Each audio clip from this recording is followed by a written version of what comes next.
Hello, I'm Mr. Rotary, and in this video I'm going to be covering tailoring in the War Within expansion.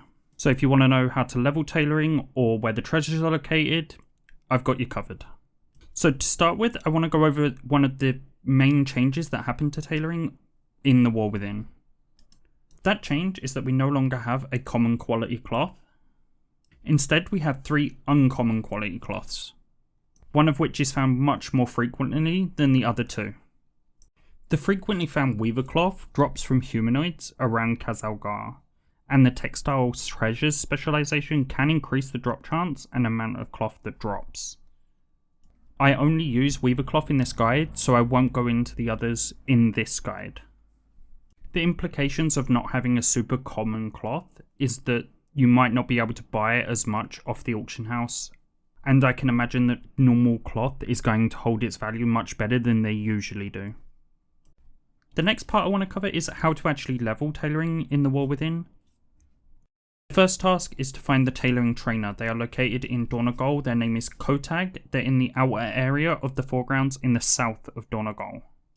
Next is to gather the materials required to level. On screen I've included a set of materials that will get you from 1 to 65 tailoring. I wouldn't recommend buying everything in one go, but if you want to, that's up to you. It's just to account for price fluctuations. A note on the amount of weaver cloth that I've recommended is an estimate, because you will gain a random amount of spool of weaver thread whenever you use 5 of these to create the weaver thread.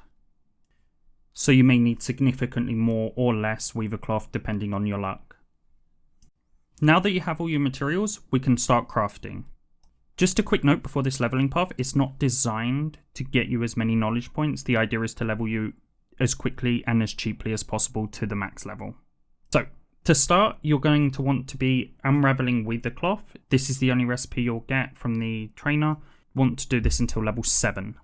Return to the trainer and you will learn 3 new recipes, them being weaver cloth bolt, weaver cloth bandages, and pioneer's cloth cuffs. You want to craft weaver cloth bolts until you hit level 13, then craft a single weaver cloth bandage for the profession knowledge, which should get you to level 14.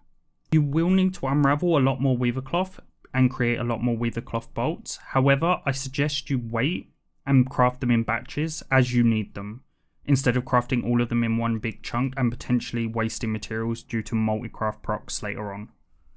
Craft the Pioneer's cloth cuffs to bring you to level 16.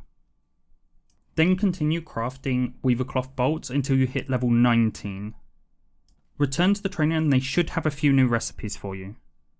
One of them should be the Pioneer's cloth slippers. Craft these to get to level 21. At 21, the trainer will have 2 more recipes for you to learn.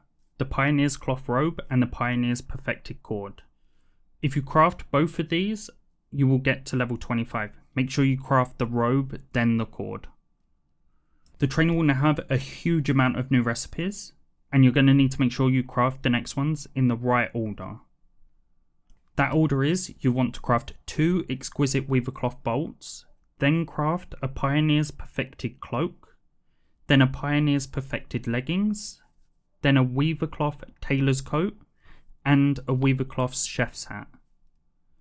Make sure once you've crafted the tailor's coat that you equip it, as it grants multicraft, and when you're crafting your bolts that means you can now proc multicraft on them. The chef's hat can be exchanged for one of the other profession equipments, but I went with the chef's hat because most people will have cooking and it's universal for everyone. Returning to the trainer should give us the recipes to get us to level 43. They are Pioneer's perfected hood, Pioneer's perfected mantle, and the Pioneer's perfected gloves. Make sure you craft the Pioneer's perfected mantle twice. Returning to the trainer, they will have 2 new recipes, the bright polishing cloth and the gritty polishing cloth. You're going to want to craft one of each of these to get to level 45.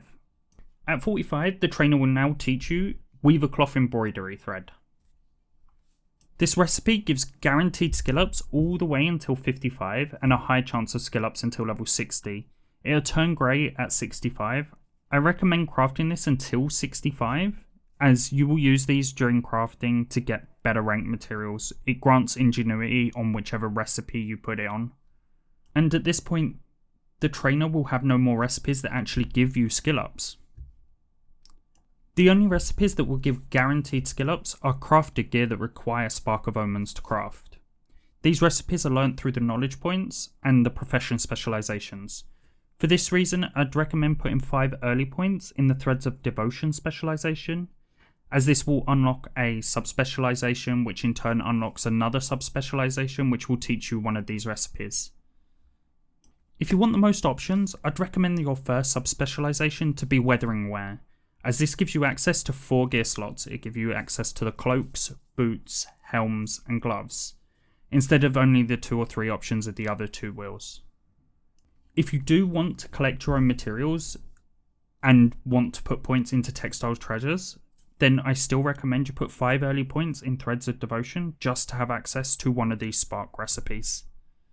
This is going to be especially key as you're going to have the new patron system, where NPC work orders that will allow you to craft Spark items much more often than we could in Dragonflight, and if an NPC orders an item requiring a Spark, the NPC provides the Spark. So, speaking of knowledge points, where is the best place to get these early?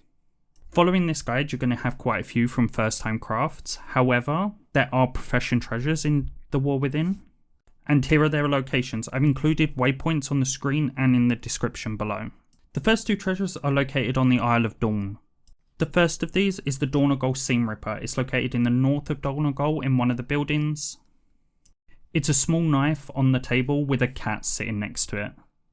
The second Isle of Dorn treasure is the Earthen Tape Measure. It is located slightly west of Boulder Springs. It's on a table in front of the general goods store. The next 2 treasures are in the Ringing Deeps. The first of these is the Earthen Stitcher Snip.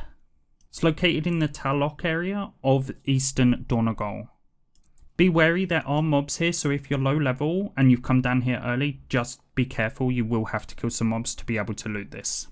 The second treasure in the Ringing Deeps is the Runed Earthen Pins. This is located in the main inn of Gundargaz. Right at the back in the room on the right, it's on one of the shelves. The next 2 treasures are located in Hallowfall. The first is the Arathi Rotary cutter. This is found in a small settlement just southwest of Mereldar. It's on a table with 2 NPCs standing in front of it. The second of these treasures is the Royal Outfitter's Protractor. It's located in the main tent near the entrance to Azj-kahet. It's on some boxes to the left as you go through the entrance. The final 2 treasures are located in Azj-kahet. The first is the Nerubian Quilt. This is located near central Azj-kahet, just below the Weaver's Lair. It's in one of the buildings, what looks like a chest on the left hand side.